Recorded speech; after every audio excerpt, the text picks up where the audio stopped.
Hello my dear champions, എല്ലാ കുട്ടന്മാർക്കും ക്ലാസ്സിലേക്ക് സ്വാഗതം. നമ്മളിന്ന് ഡീൽ ചെയ്യാൻ പോകുന്നത് ബേസിക് കോൺസെപ്റ്റ്സ് ഓഫ് കെമിസ്ട്രിയുടെ വളരെ രസകരമായിട്ടുള്ള ചാപ്റ്റർ, വളരെ ഇമ്പോർട്ടൻ്റ് ആയിട്ടുള്ള ചാപ്റ്റർ, വെയിറ്റേജ് ഉള്ള ചാപ്റ്ററാണ്. 2 ക്വസ്റ്റ്യൻസ് വെച്ച് വരാറുണ്ട്. ഈ ചാപ്റ്ററിന്റെ ന്യൂമറിക്കൽസിന്റെ ഭാഗം എപ്പോഴും കൺഫ്യൂഷൻ വരുന്നതാണ്. അത് നമ്മൾ വളരെ ലളിതമായിട്ട് വളരെ രസകരമായിട്ട് നമുക്കിന്ന് ഡീൽ ചെയ്യാം under 30 minutes. So let us start. എല്ലാവരും ശ്രദ്ധയോടെ കേൾക്കുക. നമ്മൾ ആദ്യം ഡീൽ ചെയ്യാൻ പോകുന്നത് AMUനെ കുറിച്ചാണ്, അറ്റോമിക് മാസ് യൂണിറ്റ്. ഇതെന്താണ് ശരിക്കും? എന്താണ് അറ്റോമിക് മാസ് യൂണിറ്റ്? എല്ലാവരും നോക്കാൻ മക്കളെ, ഞാനൊരു സയന്റിസ്റ്റ് ആണെന്ന് വിചാരിക്കാം. ഞാൻ എന്താണ്? ഒരു സയന്റിസ്റ്റ് ആണ്. ഞാൻ ആറ്റത്തിന്റെ മാസ് അളക്കുന്ന ഒരു സയന്റിസ്റ്റ് ആണ്. അപ്പൊ ഹൈഡ്രജൻ ആറ്റത്തിന്റെ മാസ് അളന്നപ്പോൾ എനിക്ക് 1 × 1.66 × 10⁻24 grams കിട്ടി. ഹീലിയത്തിന്റെ 4 × 1.66 × 10⁻24 grams കിട്ടി. കാർബണിന്റെ 12 × 1.66 × 10⁻24 grams കിട്ടി. ഓക്സിജന്റെ 16 × 1.66 × 10⁻24 കിട്ടി. നൈട്രജന്റെ 14 × 1.66 × 10⁻24 grams കിട്ടി. അപ്പൊ ഞാൻ നോക്കുമ്പോൾ എല്ലായിടത്തും ഈ കാണാൻ രസമില്ലാത്ത, ഒരു ഗുണമില്ലാത്ത, ഒരു രസമില്ലാത്ത, ഗുണമില്ലാത്തതെന്നല്ല, ഒരു രസമില്ലാത്തൊരു നമ്പറാണല്ലോ ഇത്. ഇതെല്ലായിടത്തും കയറി വരുന്നുണ്ട്. അപ്പൊ ഞാൻ എന്ത് ചെയ്തു? എൻ്റെ ബുദ്ധിയിലൊരു ട്രിക്ക് ഉദിച്ചു. ഞാൻ എന്ത് ചെയ്തു എന്ന് വെച്ച് കഴിഞ്ഞാൽ, ഞാൻ ഈ 1.66 × 10⁻24 ഗ്രാമിനെ ഒരു പുതിയ യൂണിറ്റിലേക്ക് ആക്കി. അതായത് 1 AMU is equal to 1.66 × 10⁻24 gram എന്ന് ഞാൻ പ്രഖ്യാപിച്ചു. ഫോർ എക്സാമ്പിൾ, നമ്മൾ പറയില്ലേ 1000 metre is equal to 1 kilometer. അങ്ങനെ 1000 മീറ്റർ ഈക്വൾ ടു 1 കിലോമീറ്റർ എന്നുള്ള യൂണിറ്റ് ഉള്ളത് കൊണ്ടാണ് നമ്മുടെ പല കോൺവെർസേഷൻസും എളുപ്പമായത്. ഫോർ എക്സാമ്പിൾ, എൻ്റെ വീട്ടിൽ നിന്ന് ബാംഗ്ലൂരിലേക്ക് ലെറ്റസ് 600 കിലോമീറ്റർ. ഈ കിലോമീറ്റർ എന്ന് പറഞ്ഞ യൂണിറ്റ് ഇല്ലായിരുന്നെങ്കിലോ ഞാൻ എപ്പോഴും 6 ലക്ഷം മീറ്റർ എന്ന് പറയേണ്ടി വന്നേനെ, അല്ലേ മക്കളെ? അപ്പൊ പുതിയ യൂണിറ്റ് ഡെവലപ്പ് ചെയ്തപ്പോൾ എൻ്റെ കോൺവെർസേഷൻസും എൻ്റെ യൂസേജ് ഒക്കെ ഭയങ്കര എളുപ്പമായി. അതേപോലെ തന്നെ ഇവിടെ 1.66 × 10⁻24 ഗ്രാമിനെ ഞാൻ 1 AMU എന്ന് അങ്ങോട്ട് വിളിച്ചു തുടങ്ങി. അപ്പൊ 1 AMU എന്ന് വിളിച്ചു തുടങ്ങിയപ്പോൾ എന്ത് പറ്റി മക്കളെ? ഈ പറഞ്ഞ അറ്റോമിക് മാസസ് ഒക്കെ, ഇപ്പൊ ഹൈഡ്രജന്റെ മാസിനെ 1 × 1.66 × 10⁻24 ഗ്രാം എന്ന് എഴുതുന്നതിന് പകരം എനിക്ക് 1 AMU എന്ന് എഴുതാൻ പറ്റും. അപ്പൊ ആരെയും നിങ്ങളോട് ഹൈഡ്രജന്റെ അറ്റോമിക് മാസ് ചോദിച്ചാൽ 1 AMU എന്ന് പറയാം. അതേ ഹൈഡ്രജന്റെ മാസ് ഗ്രാംസിൽ ചോദിക്കുകയാണെങ്കിൽ 1 × 1.66 × 10⁻24 ഗ്രാം എന്ന് പറയേണ്ടി വരും. ഹീലിയത്തിന്റെ മാസ് 4 AMU എന്ന് പറയാം നമുക്ക്. അതേ മാസ് ഗ്രാംസിൽ ചോദിക്കുകയാണെങ്കിൽ, അറ്റോമിക് മാസ് ഗ്രാംസിൽ ചോദിക്കുകയാണെങ്കിൽ, അറ്റോമിക് മാസ് ഓഫ് ഹീലിയം ഗ്രാംസിൽ ചോദിക്കുകയാണെങ്കിൽ 4 × 1.66 × 10⁻24 ഗ്രാം എന്ന് പറയേണ്ടി വരും. കാർബണിന്റെ മാസ് 12 AMU ആണ്. അതേ സംഭവം തന്നെ ഗ്രാംസിൽ ചോദിക്കുകയാണെങ്കിൽ 12 × 1.66 × 10⁻24 ഗ്രാം എന്ന് പറയേണ്ടി വരും. അപ്പൊ ബേസിക്കലി ഈ വൃത്തികെട്ട നമ്പർ നമുക്ക് ഒഴിവാക്കാൻ പറ്റും AMU എന്ന യൂണിറ്റ് യൂസ് ചെയ്യുകയാണെങ്കിൽ. അതേപോലെ തന്നെ കാര്യം, ഇതൊരു വൃത്തികെട്ട നമ്പർ ആണെങ്കിലും ഇതിനൊരു സിഗ്നിഫിക്കൻസ് ഉണ്ട്. ഈ നമ്പറിന്റെ വാല്യൂ എന്ന് പറയുന്നത് it's 1/12 the mass of carbon 12 isotope. 1/12 the mass of carbon 12 isotope ആണ്. ഓക്കെ മക്കളെ, അതായത് ഒരു കാർബൺ 12 ഐസോട്ടോപ്പ് എടുത്തിട്ട് അതിന്റെ 12 ആണ് ഈ വാല്യൂ. ഓക്കെ, ഒരു കാർബൺ 12 ഐസോട്ടോപ്പിന്റെ 12 ആണ് ഈ പർട്ടിക്കുലർ വാല്യൂ. ഓക്കെ, അത് ഓർത്ത് വയ്ക്കുക. അപ്പൊ ബേസിക്കലി AMU എന്തിനാ ലോകത്തേക്ക് വന്നത്? AMU എന്ന് പറഞ്ഞ 1.66 × 10⁻24 grams എന്ന് പറഞ്ഞത് ആകാശത്ത് നിന്ന് പൊട്ടിമുളച്ച് വന്നതല്ല. അത് ബേസിക്കലി നമ്മുടെ കോൺവെർസേഷൻസും നമ്മുടെ ഇതൊക്കെ എളുപ്പമാക്കാനായിട്ട്, നമ്മുടെ കാൽക്കുലേഷൻസ് ഒക്കെ എളുപ്പമാക്കാനായിട്ട് കൊണ്ടുവന്നതാണ്. ഓക്കെ, അപ്പൊ ഗ്രാംസിൽ റെപ്രസെന്റ് ചെയ്യുകയാണെങ്കിൽ നമുക്ക് ഇതേപോലത്തെ ഈ പറഞ്ഞ പോലെ വൃത്തിയായിട്ട നമ്പേഴ്സ് കിട്ടിയാണ്. അപ്പൊ അതിനെ മാറ്റി AMU ആക്കി. ഓക്കെ ആണോ മക്കളെ? ഇതേ ലോജിക്ക് തന്നെ നമ്മൾ മോളിക്കുലാർ മാസസിലേക്ക്, ഒരു മോളിക്യൂളിന്റെ മാസ് ആണല്ലോ മോളിക്കുലാർ മാസ് എന്ന് വെച്ചാൽ എന്താ? ഒരു മോളിക്യൂളിന്റെ മാസ്. നമ്മൾ ഇത്രയും ഡീൽ ചെയ്തത് ഒരു ആറ്റത്തിന്റെ മാസ് ആയിരുന്നു. അപ്പൊ ഒരു മോളിക്യൂളിന്റെ മാസ് എന്ന് പറയുമ്പോൾ അതിലത്തെ ആറ്റത്തിന്റെ മാസ് ഒക്കെ ആഡ് ചെയ്യുക. ഫോർ എക്സാമ്പിൾ, CO2 ആണെങ്കിൽ കാർബണിന്റെ 12, ഓക്സിജന്റെ 16. അപ്പൊ 16 + 16 32 + 12 44 AMU വരും. ഇത് തന്നെ ഗ്രാംസിൽ എഴുതുകയാണെങ്കിലോ, 44 × 1.66 × 10⁻24 grams എന്ന് എഴുതേണ്ടി വന്നേനെ 1 molecule of CO2ന്റെ മാസ്. അതേപോലെ തന്നെ SO3യുടെ മാസ്, SO3 സൾഫർ 32 ആണ്, ഓക്സിജൻ 16 ആണ്. അപ്പൊ 16 × 3 48, 48 + 32 80 AMU. 80 AMUനെ നമുക്ക് 80 × 1.66 × 10⁻24 grams എഴുതാം. സോ ബേസിക്കലി എല്ലായിടത്തും ഈ 1.66 × 10⁻24 grams നമുക്ക് അവോയ്ഡ് ചെയ്യാൻ പറ്റും. എങ്ങനെ അവോയ്ഡ് ചെയ്യാം? AMU എന്ന യൂണിറ്റ് യൂസ് ചെയ്യുകയാണെങ്കിൽ. ഫോർ എക്സാമ്പിൾ, ഇപ്പോൾ കാർബൺ മോണോക്സൈഡ് യൂസ് ചെയ്യുകയാണെങ്കിൽ 28 AMU, H2SO4 98 AMU. ഇപ്പൊ AMU ഇല്ലായിരുന്നെങ്കിൽ നമുക്ക് 98 × 1.66 × 10⁻24 grams എന്ന് പറയേണ്ടി വന്നേനെ ഒരു മോളിക്യൂളിന്റെ മാസ്. മനസ്സിലായോ കുട്ടന്മാരെ? Got it? ഇനി നിങ്ങൾ ഓർത്ത് വെക്കേണ്ടത്, ഈ നമ്പറിന് വേറൊരു പ്രത്യേകതയുണ്ട്. ഈ നമ്പറിന്റെ ഇൻവേഴ്സ് എടുക്കുകയാണെങ്കിൽ, ഈ നമ്പറിന്റെ റെസിപ്രോക്കൽ എടുക്കുകയാണെങ്കിലാണ് നമുക്ക് അവോഗാഡ്രോ നമ്പർ കിട്ടുന്നത്. 1/1.66 × 10⁻24 is equal to 6.022 × 10⁻23. അപ്പൊ ഈ അവോഗാഡ്രോ നമ്പറും ഈ പറഞ്ഞ പോലെ ആകാശത്ത് നിന്ന് പൊട്ടി മുളച്ച് വന്നല്ല, ജമ്പലക്കടി പമ്പ അതേ കിടക്കണോ അവോഗാഡ്രോ നമ്പർ അല്ല. ഈ നമ്പറിന് significance it is A reciprocal of AMU. So basically എനിക്ക് എഴുതാം 1.66 ഇൻറ്റു 10⁻24 ഇൻറ്റു അവോഗാഡ്രോ നമ്പർ എത്രയാണ് മക്കളെ? That is equal to 1 gram. കാര്യം എന്താണ്? ഇതിന്റെ യൂണിറ്റ് എന്താ? ഗ്രാംസ് ആണ്. 1.66 ഇൻറ്റു 10⁻24 എന്ന് പറഞ്ഞാൽ ഗ്രാംസ് അല്ല. 1.66 into 1 AMU is 1.66 into 10⁻24 grams. ഇതിന്റെ യൂണിറ്റ് എന്താ? അവോഗാഡ്രോ നമ്പറിന്റെ യൂണിറ്റ് എന്താ? യൂണിറ്റ്ലെസ് നമ്പർ ആണത് അല്ലെ? Number of something, number of particles, അതിന് യൂണിറ്റ് ഇല്ല. So grams into unitless quantity gram തന്നെയാണ്. So this into this is equal to 1 gram. ഓർത്ത് വയ്ക്കാം മക്കളെ. കാര്യം എന്താണ്? Reciprocal of 1 AMU is Avogadro number. ഇനിയാണ് കളി വരാൻ പോകുന്നത്.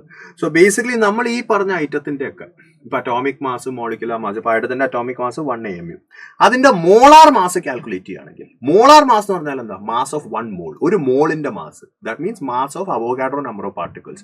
അപ്പൊ mass of Avogadro number of particles എന്തായിരിക്കും? 1 AMU is a mass of 1 hydrogen atom. Multiply that by Avogadro number.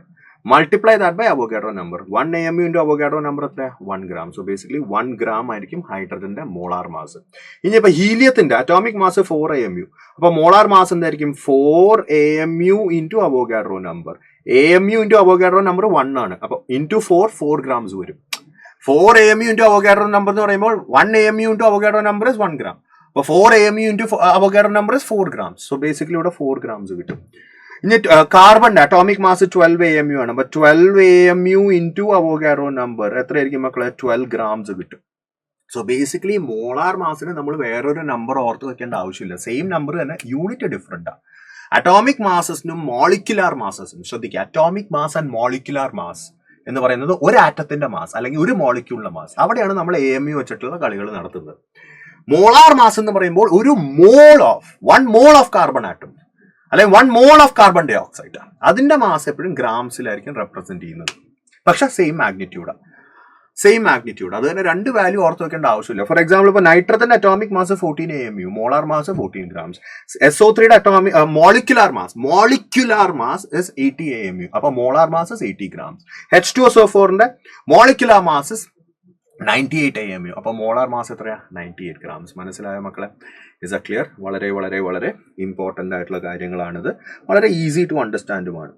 ഇനി നിങ്ങളുടെ മനസ്സിൽ എപ്പോഴും കൺഫ്യൂസിംഗ് ആയിട്ട് വരുന്ന സംഭവമാണ് gram atomic mass, gram molecular mass, relative mass.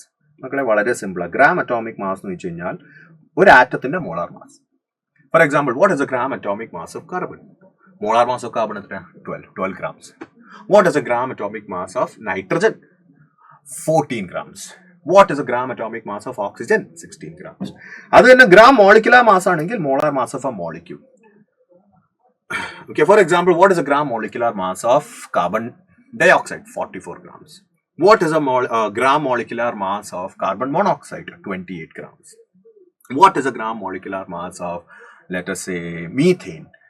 16 grams. മനസ്സിലായ മക്കളെ? അപ്പൊ മോളാർ മാസിന് തന്നെ വേറൊരു പേര്, ഒറ്റ കാര്യമുള്ളൂ. ഗ്രാം അറ്റോമിക് മാസ് എന്ന് പറയുമ്പോൾ നമ്മൾ ആറ്റത്തിന്റെ മോളാർ മാസ്, അല്ലാണ്ട് what is a gram atomic mass of CO2 എന്ന് പറയില്ല. Gram atomic mass of an atom, അത് ഏതെങ്കിലും ആറ്റം എടുക്കാം. അതേപോലെ ഗ്രാം മോളിക്കുലാർ മാസ് ഓഫ് ആ മോളിക്യൂൾ. ഓക്കെ, രണ്ടും മോളാർ മാസ് തന്നെ റെപ്രസെന്റ് ചെയ്യുന്നത്. ഗ്രാം അറ്റോമിക് മാസ് എന്ന് പറയുമ്പോൾ molar mass of an atom, gram molecular mass എന്ന് പറയുമ്പോൾ molar mass of a molecule. മനസ്സിലായത്? Next, relative atomic mass or molecular mass. Relative atomic mass or molecular mass വളരെ സിമ്പിളാണ്. It's nothing but atomic or molecular mass without the unit. Four example, what is relative atomic mass of nitrogen? 14 gram എന്ന് പറയല്ലേ? 14 AMU എന്ന് പറയല്ലേ? 14. What is A relative molecular mass of CO2? 44 എന്ന് പറയണം. 44 gram എന്നല്ല. അപ്പൊ ബേസിക്കലി എല്ലാവരും നോക്കിക്കേ മക്കളെ, എല്ലാവരും നോക്കിക്കേ. ഇപ്പൊ ഞാൻ നിങ്ങൾക്ക് ലെറ്റസ് സേ, എല്ലാവരും നോക്കുക, ഞാൻ നിങ്ങൾക്ക് CO2 തന്നു. CO2 തന്നിട്ട് ഇതിന്റെ മോളിക്കുലാർ മാസ് എത്രയാണെന്ന് ചോദിച്ചു. ഇതിന്റെ മോളിക്കുലാർ മാസ് എത്രയാണെന്ന് ചോദിക്കുമ്പോൾ it will B 44 AMU molecular mass. അതേപോലെ തന്നെ ഇതിന്റെ മോളാർ മാസ് ചോദിക്കുകയാണെങ്കിൽ 44 grams. ഓക്കെ, അതേപോലെ തന്നെ ഇതിന്റെ ഗ്രാം മോളിക്കുലാർ മാസ് GMM ചോദിക്കുകയാണെങ്കിൽ അഗൈൻ മോളാർ മാസ് തന്നെയാണത്, 44 grams. അതേപോലെ തന്നെ ഇതിന്റെ റിലേറ്റീവ് മോളിക്കുലാർ മാസ് RMM ചോദിക്കുകയാണെങ്കിൽ again that is 44 without A unit. Okay ആണോ മക്കളെ? അതേപോലെ തന്നെ ഇപ്പൊ നൈട്രജന്റെ അറ്റോമിക് മാസ് ചോദിക്കുകയാണെങ്കിൽ, നൈട്രജന്റെ അറ്റോമിക് മാസ് ചോദിക്കുകയാണെങ്കിൽ ദാറ്റ് ഇസ് 14 AMU. അതേപോലെ തന്നെ മോളാർ മാസ് ഓഫ് നൈട്രജൻ ചോദിക്കുകയാണെങ്കിൽ എത്രയാ? 14 grams വരും. അതേപോലെ gram atomic mass of nitrogen, എന്താ മോളാർ മാസ് തന്നെയാ 14 grams. അതേപോലെ തന്നെ relative atomic mass RAM of nitrogen എത്രയാ? 14 തന്നെ ഇടണം വിത്തൗട്ട് എ യൂണിറ്റ്. മനസ്സിലായ മക്കളെ? ഈ ടേംസിന്റെ ഒക്കെ റിലേഷൻസ് മനസ്സിലായല്ലോ കുട്ടന്മാരെ? നെക്സ്റ്റ് നിങ്ങൾക്കുള്ളതാണ് കാൽക്കുലേഷന് വേണ്ടിയിട്ടുള്ള ഈ ഒരു 8 പോലെ ഇരിക്കുന്ന സംഭവം. അറിയാലോ മക്കളെ, നമുക്കിപ്പോൾ ഒരു സബ്സ്റ്റൻസിന്റെ മാസ് തന്നു, let us say 100 grams of oxygen. എത്ര മോൾസ് ഉണ്ടെന്ന് കണ്ടുപിടിക്കാൻ എന്ത് ചെയ്യണം? Divide by molar mass. എപ്പോഴും ഡിവൈഡ് ബൈ മോളാർ മാസ്. അറിയാലോ മക്കളെ? Divide by molar mass. അതേപോലെ മോൾസ് തന്നിട്ടുണ്ടെങ്കിൽ മാസിലേക്ക് എങ്ങനെ എത്തിയാം? Multiply by molar mass. Moles തന്നിട്ടുണ്ട്, മാസിലേക്ക് എങ്ങനെ എത്തുക? Multiply by molar mass. For example let us say എൻ്റെ 88 gram കാർബൺ ഡൈ ഓക്സൈഡ് ഉണ്ട്. 88 gram കാർബൺ ഡൈ ഓക്സൈഡിൽ എത്ര മോൾസ് ഉണ്ടെന്ന് അറിയാനായിട്ട് 88 divide by molar mass of CO2, that is 88 divided by 44, that is equal to 2 moles of CO2 ഉണ്ടാവും. നേരെ മറിച്ച് ഒന്ന് തിരിച്ചാലോചിച്ചു, എനിക്ക് 2 moles ഓഫ് CO2 ഉണ്ട്. 2 moles ഓഫ് CO2 ഉണ്ട്. എനിക്ക് എത്ര വെയിറ്റ് ഓഫ് CO2 ഉണ്ടെന്ന് അറിയാനായിട്ട് 2 into molar mass, that is 2 into 44, 88. Okay മക്കളെ? നെക്സ്റ്റ്, ഇനിയിപ്പോ മോൾസ് തന്നിട്ടുണ്ട്, അവിടെ നിന്ന് നമ്പർ ഓഫ് മോളിക്യൂൾസിലേക്ക് എത്തണം. മോൾസ് തന്നിട്ട് നമ്പർ ഓഫ് മോളിക്യൂൾസിലേക്ക് എത്തണമെങ്കിൽ എന്താ ചെയ്യേണ്ടത്? നമ്മൾ multiplied by Avogadro number. For example എൻ്റെ ഇപ്പോൾ 2 moles, നേരത്തെ 2 moles ഓഫ് CO2 ഉണ്ടായിരുന്നില്ല. 2 moles ഓഫ് CO2ലെ നമ്പർ ഓഫ് മോളിക്യൂൾസ് എത്രയാണെന്ന് വെച്ച് കഴിഞ്ഞാൽ 2 into Avogadro number, 2 into 6.022 into 10.23, ദാറ്റ് ഇസ് 12.044 into 10.23. നേരെ മറിച്ച് നമ്പർ ഓഫ് മോളിക്യൂൾസ് തന്നിട്ടുണ്ട്. For example 12.044 into 10 power 23 number of molecules of CO2 എന്ന് തന്നിട്ടുണ്ട്. അതിൽ എത്ര മോൾസ് ഉണ്ടെന്ന് അറിയാനായിട്ട് ഡിവൈഡ് ബൈ അവോഗാഡ്രോ നമ്പർ. എല്ലാവരും നോക്കിക്കേ, ഡിവൈഡ് ബൈ അവോഗാഡ്രോ നമ്പർ. മനസ്സിലായല്ലോ മക്കളെ? ഫൈൻ. അതേപോലെ തന്നെ ഈ വോളിയം വെച്ചിട്ടുള്ള കളികൾ, let us say number of moles തന്നിട്ടുണ്ട്. നിങ്ങൾക്ക് വോളിയം അറ്റ് STP കണ്ടുപിടിക്കണം. Number of moles and volume at STP multiplied by 22.4. For example എൻ്റെ 10 moles CO2 ഉണ്ട്. എത്രയാണ് total volume? 22.4 into 10, that is 224 volume. STPയിലെ വോളിയം ആണ് പറയുന്നത്, സ്റ്റാൻഡേർഡ് ടെമ്പറേച്ചർ ആൻഡ് പ്രഷർ. അതേപോലെ തന്നെ വോളിയം തന്നിട്ടുണ്ട്. ഫോർ എക്സാമ്പിൾ 224 liters തന്നിട്ടുണ്ട്. 224 liters, ഇത് ലീറ്റേഴ്സിലാണ് കേട്ടോ. 224 liters തന്നിട്ട് എത്ര മോൾസ് ഉണ്ട്? 224 divided by 22.4, divide that by 22.4. ഈ ആരോ ഫോളോ ചെയ്യുക. മാസിൽ നിന്ന് മോൾസിലേക്ക് എത്താനായിട്ട് ഈ ആരോ ഫോളോ ചെയ്യുക മക്കളെ. ഈ ആരോ ഫോളോ ചെയ്യുക കേട്ടോ എപ്പോഴും. മാസിൽ നിന്ന് മോൾസിലേക്ക് എത്താനായിട്ട് ഡിവൈഡ് ബൈ മോളാർ മാസ്, മോൾസിൽ നിന്ന് മാസിലേക്ക് എത്താനായിട്ട് മൾട്ടിപ്ലൈഡ് ബൈ മോളാർ മാസ്. അതേപോലെ മോൾസിൽ നിന്ന് നമ്പർ ഓഫ് പാർട്ടിക്കിൾസിലേക്ക് എത്താനായിട്ട് multiplied by N, number of particles നിന്ന് മോൾസിലേക്ക് എത്താനായിട്ട് ഡിവൈഡ് ബൈ N. അതേപോലെ തന്നെ വോളിയം. ഇനിയിപ്പോൾ മാസിൽ നിന്ന് നമ്പർ ഓഫ് മോളിക്യൂൾസിലേക്ക് എത്താനായിട്ട് ആദ്യം മോൾസ് കണ്ടെത്തുക, അത് കഴിഞ്ഞിട്ട് നമ്പർ ഓഫ് പാർട്ടിക്കിൾസ് കണ്ടെത്തുക, നമ്പർ ഓഫ് മോളിക്യൂൾസ് കണ്ടെത്തുക. അതേപോലെ തന്നെ മാസിൽ നിന്ന് വോളിയത്തിലേക്ക് എത്താനായിട്ട് ആദ്യം മോൾസ് കണ്ടെത്തുക, ഡിവൈഡ് ബൈ മോളാർ മാസ്, എന്നിട്ട് മൾട്ടിപ്ലൈഡ് ബൈ 22.4. അതേപോലെ തന്നെ വോളിയത്തിൽ നിന്ന് മാസിലേക്ക് എത്താനായിട്ട് ഈ ആരോസ് തന്നെ ഫോളോ ചെയ്യുക. ആദ്യം ഡിവൈഡ് ബൈ 22.4, അപ്പൊ നമ്പർ ഓഫ് മോൾസ് കിട്ടും. എന്നിട്ട് multiply that by molar mass, അപ്പൊ മാസ് കിട്ടും. മനസ്സിലായ മക്കളെ? സെറ്റാണോ? സെറ്റ് മസാലയാണോ? Got it? ഫൈൻ. നെക്സ്റ്റ് നമുക്കുള്ളതാണ് average atomic mass. For example നിങ്ങൾ കണ്ടു കാണുമ്പോൾ ക്ലോറിന്റെ മാസ് 35.5 ആണ്. ഈ 35.5 എങ്ങനെയാണ് വന്നത്? ഫോർ എക്സാമ്പിൾ ഇപ്പോൾ ഒരു സബ്സ്റ്റൻസിന് ഒന്നിൽ കൂടുതൽ ഐസോട്ടോപ്പ് ഉണ്ട്. Let us say there is a substance M. അതിൽ ആദ്യത്തെ ഐസോട്ടോപ്പിന്റെ മാസ് M1 ആണ്, രണ്ടാമത്തെ ഐസോട്ടോപ്പിന്റെ മാസ് M2 ആണ്. ഓക്കെ, ആദ്യത്തെ ഐസോട്ടോപ്പിന്റെ percentage abundance let's say A% ആണ്. രണ്ടാമത്തെ ഐസോട്ടോപ്പിന്റെ പെർസെൻറ്റേജ് അബൻഡൻസ് B% ആണ്. പെർസെൻറ്റേജ് അബൻഡൻസ് എന്താണെന്ന് അറിയാലോ മക്കളെ? അതായത് നമ്മുടെ ചുറ്റും എത്ര പെർസെൻറ്റേജ്, ഇപ്പോൾ ഒരു സാമ്പിൾ എടുക്കുകയാണെങ്കിൽ, ഇപ്പോൾ ഒരു 100 molecules ഓഫ് M എടുക്കുകയാണ്. 100 molecules ഓഫ് M എത്ര ശതമാനം 1 ഉണ്ടാവും, എത്ര ശതമാനം 2 ഉണ്ടാവും, എത്ര ശതമാനം ആദ്യത്തെ ഐസോട്ടോപ്പ് ഉണ്ടാവും, എത്ര ശതമാനം രണ്ടാമത്തെ ഐസോട്ടോപ്പ് ഉണ്ടാവും. അതാണ് പെർസെൻറ്റേജ് അബൻഡൻസ് എന്ന് പറയുന്നത്. ഓക്കെ, സോ ആവറേജ് അറ്റോമിക് മാസിന്റെ ഫോർമുല നിങ്ങൾക്കറിയാം. M1, that is molecular mass of the first isotope into percentage abundance of the first isotope plus molecular mass of the second isotope into percentage abundance of the second isotope divided by 100. For example, let us say there is isotope 1 and isotope 2. Isotope 1 ന്റെ mass 16 ആണ്, isotope 2 ന്റെ mass 17 ആണ്. Percentage abundance ഇവിടെ 80 ആണ്, ഇവിടെ percentage abundance 20 ആണെങ്കിൽ average atomic mass വരുന്നത് എത്ര? 60 into 80 plus 17 into 20 divided by 100. ഓക്കെയാണ് മക്കളെ? ഫൈൻ. ഒരു കാര്യം കൂടി പറയാം, ആവറേജ് അറ്റോമിക് മാസ് എപ്പോഴും ആരുടെ പെർസെൻറ്റേജ് അബൻഡൻസ് ആണ് കൂടുതൽ അയാളുടെ അടുത്തായിരിക്കും ആവറേജ് അറ്റോമിക് മാസിന്റെ വാല്യൂ. ഒന്നുകൂടി ശ്രദ്ധിച്ച് കേൾക്കുക, ആവറേജ് അറ്റോമിക് മാസിന്റെ വാല്യൂ ആരുടെ പെർസെൻറ്റേജ് അബൻഡൻസ് ആണ് കൂടുതൽ ആ ഐസോട്ടോപ്പിന്റെ വാല്യൂവിന്റെ അടുത്തായിരിക്കും. ഫോർ എക്സാമ്പിൾ ഇവിടെ പെർസെൻറ്റേജ് അബൻഡൻസ് ഇവന്റെയാണ് കൂടുതൽ. സോ ആവറേജ് അറ്റോമിക് മാസ് നിങ്ങൾ കാൽക്കുലേറ്റ് ചെയ്ത് വരുമ്പോൾ തന്നെ it'll be closer to 16 than 17. Closer to 16 ആയിരിക്കും ദാൻ 17. ഓർത്ത് വയ്ക്കാം മക്കളെ. Got it. ഇനിയിപ്പോൾ ഒന്നിൽ കൂടുതൽ ഐസോട്ടോപ്പ് ഉണ്ടെങ്കിൽ, ഇപ്പോൾ ഒരു മൂന്നാമത്തെ ഐസോട്ടോപ്പ് ഉണ്ടെങ്കിൽ അതും കൂടി ആഡ് ചെയ്യാം. For example M3C.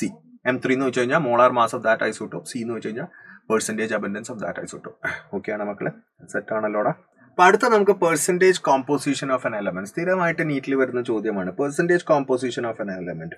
And four example ഇപ്പോൾ H2O തന്നിട്ട് അതിൽ ഹൈഡ്രജന്റെ പെർസെൻറ്റേജ് കോമ്പോസിഷൻ എന്താണ്? വളരെ സിമ്പിൾ ആണ് മക്കളെ. Total mass of the element in the compound divided by total mass of the compound into 100. For example ഇപ്പോൾ H2O കേസ് എടുക്കുകയാണെങ്കിൽ ഇത് ഏറ്റവും കൂടുതൽ 100,000 തവണ നിങ്ങൾ ചെയ്ത് കാണും മക്കളെ. പെർസെൻറ്റേജ് ഓഫ് ഹൈഡ്രജൻ എത്ര വരിക? Percentage of hydrogen is nothing but 2 into total mass of hydrogen എടുക്കണം. അപ്പോൾ ഒരു ഹൈഡ്രജന്റെ മാസ് 1 ആണ്.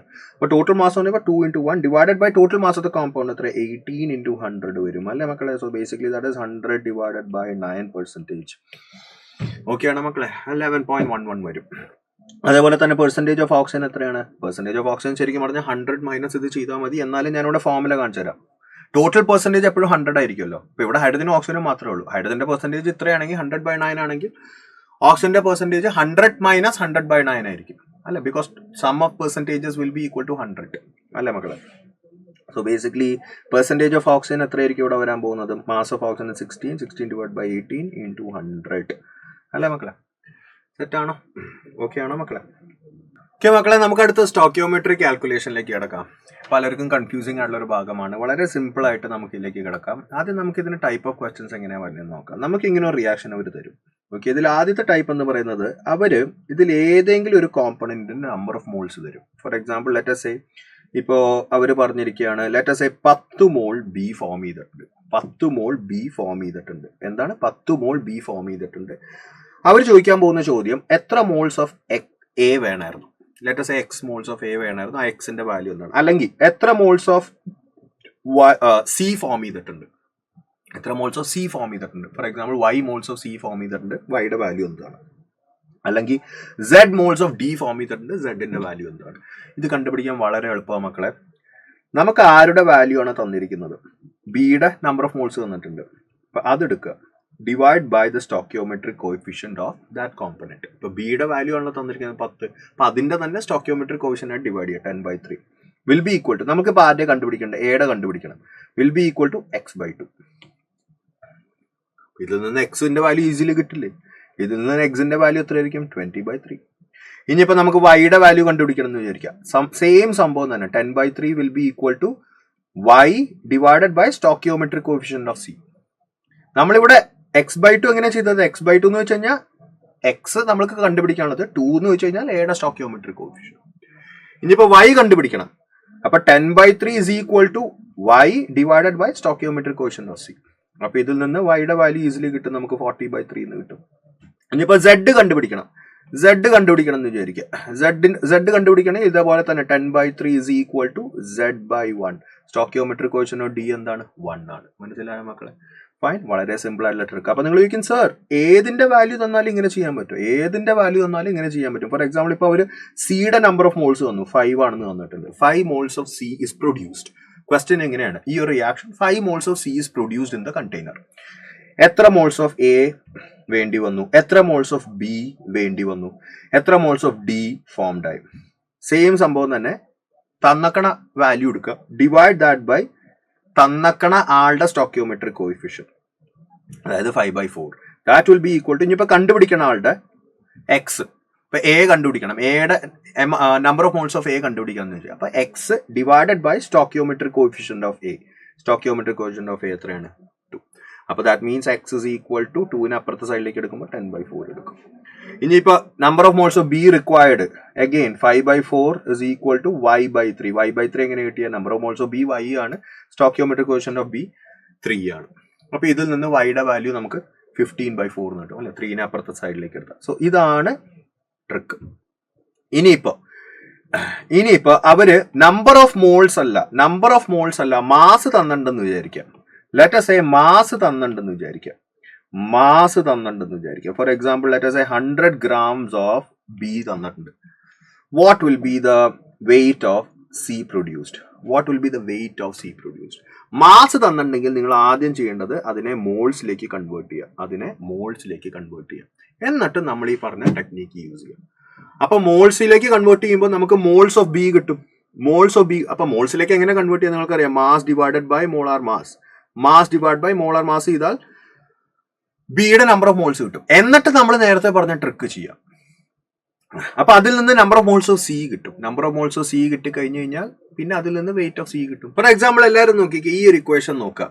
ഈ ഒരു ഇക്വേഷനിൽ ലെറ്റ് us say അവർ തന്നിട്ടുണ്ട് 100 gram ഓട്ട് തന്നിട്ടുണ്ടെന്ന് വിചാരിക്കാം. അവർ 100 gram ഓട്ട് തന്നിട്ടുണ്ട്. നമുക്ക് കണ്ടുപിടിക്കാനുള്ളത് what is the weight of CO2 formed. Okay, നമ്മൾ ആദ്യം എന്താ ചെയ്യേണ്ടത്? ഈ 100 ഗ്രാമിനെ നമ്പർ ഓഫ് മോൾസ് ആക്കുക. ഇതിപ്പോ മാസ് ആണല്ലോ തന്നിരിക്കുന്നത്. മോൾസ് ആക്കുമ്പോൾ 100 ഡിവൈഡഡ് ബൈ 32 എന്ന് വരും. 100 divided by 32 will be the number of moles of oxygen. 100 divided by 32 is nothing but 50 divided by 16. അല്ലെ, ക്യാൻസൽ ചെയ്യുമ്പോൾ 50 divided by 60. അത് ഫെർദർ ക്യാൻസൽ ചെയ്യുകയാണെങ്കിൽ ഇപ്പോൾ 4 വെച്ചിട്ട് നോക്കുകയാണെങ്കിൽ 25 divided by 8 എന്ന് കിട്ടും. 25 divided by 8 is the number of moles of oxygen. ഇനി നമ്മൾ എന്ത് ചെയ്യണം? Number of moles of CO2 കാണണം. എന്നിട്ട് ആ number of moles of CO2 നിന്ന് വെയിറ്റ് ഓഫ് CO2ലേക്ക് എത്താം. കാര്യം നമ്പർ ഓഫ് മോൾസ് കിട്ടിക്കഴിഞ്ഞാൽ multiply that by 44, multiply that by molar mass, വെയിറ്റിലേക്ക് എത്തും. അപ്പൊ ബേസിക്കലി നമ്മൾ ആ ട്രിക്കിന് number of moles of CO2 കാണാനുള്ള ട്രിക്ക് എന്താ? ഓർമ്മയുണ്ടല്ലോ, നമുക്ക് number of moles of O2 അറിയാം. അപ്പൊ 25/8 divided by stoichiometric quotient of O2 എത്ര? 2. That is equal to number of moles of CO2 divided by stoichiometric quotient of CO2 1.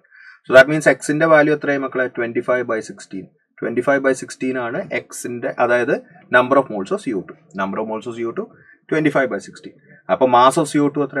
Mass of CO2 will be 25/16 into 44. 25/16 into 44. കഴിഞ്ഞു. ഇനിയിപ്പോ അവര് ചോദിക്കുകയാണ് വോള്യത്തിൽ തന്നാൽ എന്ത് ചെയ്യും? എന്താ ചെയ്യേണ്ടത്? വോള്യത്തിൽ തന്നു കഴിഞ്ഞാൽ അഗെയിൻ മോൾസിലേക്ക് കൺവേർട്ട് ചെയ്യുക. For example volume of oxygen തന്നിട്ടുണ്ട്, ഇവിടെ മോൾസിലേക്ക് കൺവേർട്ട് ചെയ്യുക. അറിയാലോ, മോൾസിലേക്ക് കൺവേർട്ട് ചെയ്യാൻ divide by 22.4.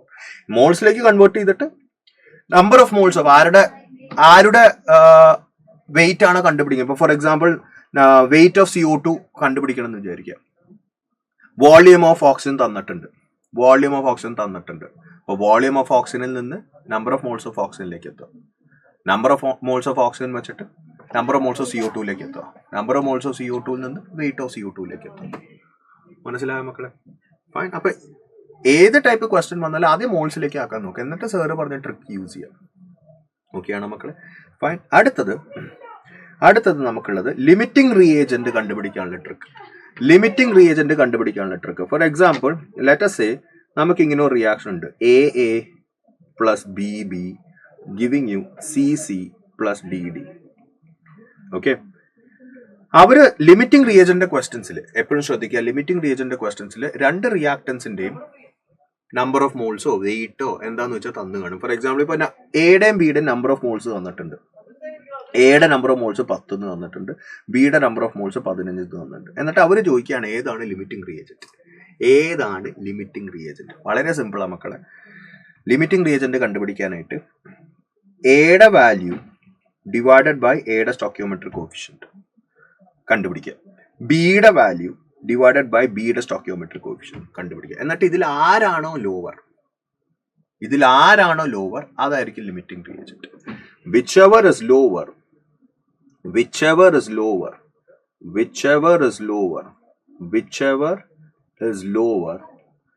is limiting reagent. ഇതിൽ ഏത് റേഷ്യോ ആണോ ലോവർ അവനായിരിക്കും limiting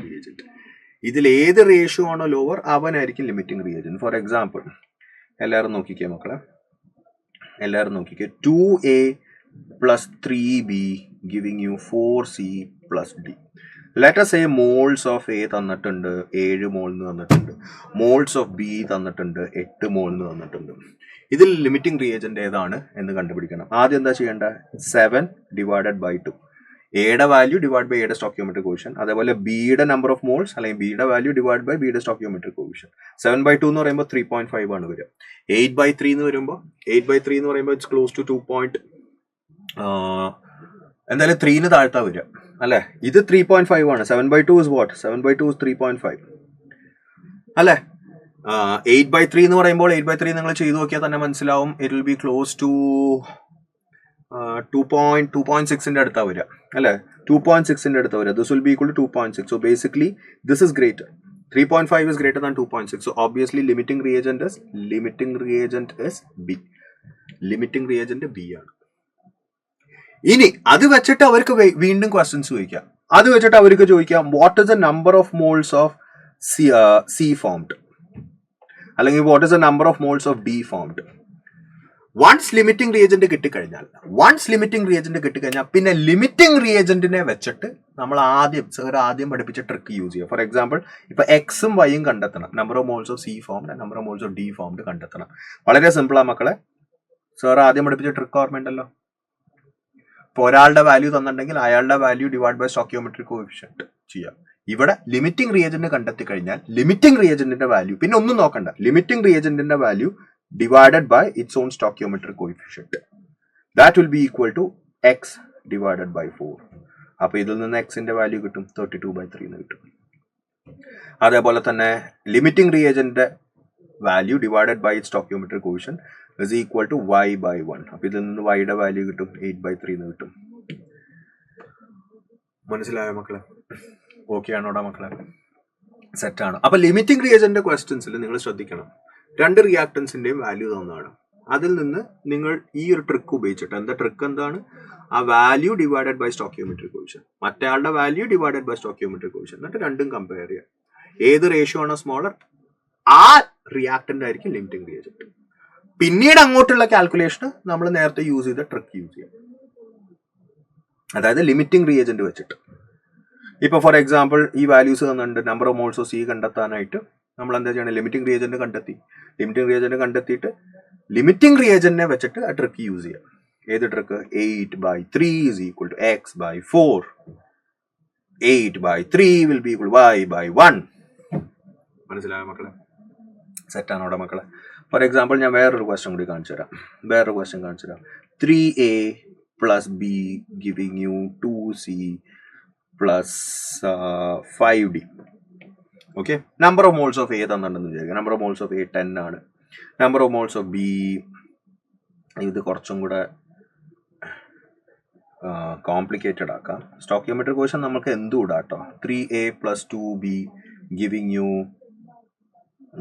you 5c plus 3d ഇങ്ങനെ എന്തെങ്കിലും ഇടാം. 10 മോൾസ് ഓഫ് എ തന്നിട്ടുണ്ട്. അതേപോലെ തന്നെ ലെറ്റ് us say അവരൊരു 16 മോൾസ് ഓഫ് ബി തന്നിട്ടുണ്ട്. ഓക്കെ, നിങ്ങൾക്ക് ലിമിറ്റിംഗ് റിയേജന്റ് ഏതാണെന്ന് അറിയണം. എന്താ ചെയ്യേണ്ടത്? എയുടെ വാല്യൂ എടുക്കുക, എയുടെ സ്റ്റോക്കിയോമെട്രിക് കോഎഫിഷ്യന്റ് ഡിവൈഡ് ചെയ്യുക. ബിയുടെ വാല്യൂ എടുക്കുക, ബിയുടെ സ്റ്റോക്കിയോമെട്രിക് കോഎഫിഷ്യന്റ് ഡിവൈഡ് ചെയ്യുക. 16/2 എന്ന് വെച്ചാൽ 8, 10/3 എന്ന് വെച്ച് കഴിഞ്ഞാൽ 3.3. So definitely this is greater. അതായത് എ ഇസ് ലിമിറ്റിംഗ് റിയേജന്റ്. ഇനി ഇത് വെച്ചിട്ട് number of moles of C എങ്ങനെ കാണുക? Number of moles of C formed എങ്ങനെ കാണുക? ലിമിറ്റിംഗ് റിയേജന്റിനെ കിട്ടിയാൽ ലിമിറ്റിംഗ് റിയേജന്റിനെ വെച്ചിട്ട് നമ്മൾ നേരത്തെ പഠിപ്പിച്ച ട്രിക്ക് യൂസ് ചെയ്യുക. അതായത് 10/3 is equal to x/5. അതേപോലെ തന്നെ നമുക്ക് ഇപ്പൊ y കണ്ടെത്തണം. Number of moles of D formed കണ്ടെത്തണമെങ്കിൽ 10/3 that is equal to y/3. Okay ആണോ മക്കളെ? ഇതിൽ നിന്ന് എക്സിന്റെ വാല്യൂ 50/3 എന്നും വൈയുടെ വാല്യൂ 10 എന്നും കിട്ടും. മനസ്സിലായോ? Got it. അപ്പൊ നിങ്ങൾ ചോദിക്കും സാർ മാസ് വെച്ചിട്ട് വന്നു കഴിഞ്ഞാൽ, ഇപ്പൊ ഇവിടെ മോൾസ് അല്ല, മാസ് വെച്ചിട്ട് വന്നു കഴിഞ്ഞാൽ, മാസ് വെച്ച് വന്നാൽ ഞാൻ പറഞ്ഞല്ലോ ആദ്യം മോൾസിലേക്ക് ആക്കുക. എന്തായാലും മോളാർ മാസ് ഓഫ് റിയാക്ടൻസ് ഒക്കെ തന്നു കാണും, അല്ലെങ്കിൽ നിങ്ങൾക്ക് അറിയായിരിക്കും. ആദ്യം മോൾസിലേക്ക് ആക്കുക, എന്നിട്ട് ഈ പറഞ്ഞ ട്രിക്ക് യൂസ് ചെയ്യുക. ഈ ട്രിക്ക് ഒക്കെ വാലിഡ് ആവുന്നത് മോൾസിലാണ് കേട്ടോ. മാസ് വെച്ചിട്ട് ഈ ട്രിക്ക് ചെയ്യരുത്. മാസ് തന്നു കഴിഞ്ഞാൽ മാസ് മോൾസ് ആക്കുക, എന്നിട്ട് ഈ ട്രിക്ക് ചെയ്യുക. ലിമിറ്റിംഗ് റിയേജന്റ് കണ്ടെത്തുക, ബാക്കിയുള്ള സംഭവങ്ങൾ കണ്ടുപിടിക്കുക. മനസ്സിലായോ കുട്ടന്മാരെ? ഫൈൻ. അപ്പൊ ഈ ട്രിക്ക് കൂടുതൽ പ്രാക്ടീസ് ചെയ്താലേ പെട്ടെന്ന് കിട്ടുള്ളൂ മക്കളെ. ഇതിന്റെ ഗുണം എന്താന്ന് വെച്ച് കഴിഞ്ഞാൽ ലോജിക്ക് വെച്ചിട്ട് നമുക്ക് ഇതൊക്കെ ചെയ്യാൻ പറ്റും. പക്ഷെ ചിലപ്പോൾ സ്റ്റോക്കിയോമെട്രിക് കോഎഫിഷ്യൻസ് ഭയങ്കര പാടാണെങ്കിൽ ഇപ്പൊ for example 2H2 plus O2 giving you 2H2 ഓടെ ക്വസ്റ്റ്യൻസ് ഒക്കെ വരികയാണെങ്കിൽ നമുക്ക് വളരെ സിമ്പിളാണ്. ഫോർ എക്സാമ്പിൾ ഇത് 20 മോൾസ് തന്നിട്ടുണ്ട്, ഇത് 5 മോൾസേ തന്നിട്ടുള്ളൂ. നമുക്ക് ഈസിലി മനസ്സിലാവും ഓക്സിജൻ ആണ് ലിമിറ്റിംഗ് റീജൻ. കാരണം 20 moles of hydrogen require 10 moles of oxygen. ഇവിടെ 5 മോൾസേ തന്നിട്ടുള്ളൂ. ഓക്സിജൻ ലിമിറ്റിംഗ് റീജൻ ആണെന്ന് മനസ്സിലാവും. കാര്യം ഇവിടെ സ്റ്റോക്കിയോമെട്രി ക്വസ്റ്റ്യൻ വളരെ എളുപ്പമാണ്. 2, 1 വളരെ എളുപ്പമാണ്. ഓക്സിജന്റെ ഡബിൾ വേണം ഹൈഡ്രജൻ. പക്ഷേ ഇങ്ങനെയൊക്കെ സ്റ്റോക്കിയോമെട്രി കോഷ്യന്റ് വന്നാൽ, എസ്പെഷ്യലി നീറ്റ് സ്റ്റുഡൻസിന് ഇങ്ങനെ ക്ലോസ് ആയിട്ട് വരുന്ന സ്റ്റോക്കിയോമെട്രി കോവിഷ്യന്റ് ഒക്കെ വന്ന് 3, 2 അല്ലെങ്കിൽ 5, 4, 5A + 4B എന്നൊക്കെ വന്നു കഴിഞ്ഞാൽ ഇപ്പൊ ഈ പറഞ്ഞ ട്രിക്ക് വളരെ വളരെ വളരെ യൂസ്ഫുൾ ആയിരിക്കും. ഓക്കെ മക്കളെ, ഫൈൻ. അപ്പൊ അത് യൂസ് ചെയ്യാൻ നോക്കുക. So that's it. കൂടുതൽ പ്രാക്ടീസ് ചെയ്യാം മക്കളെ. Love you guys. ബൈ.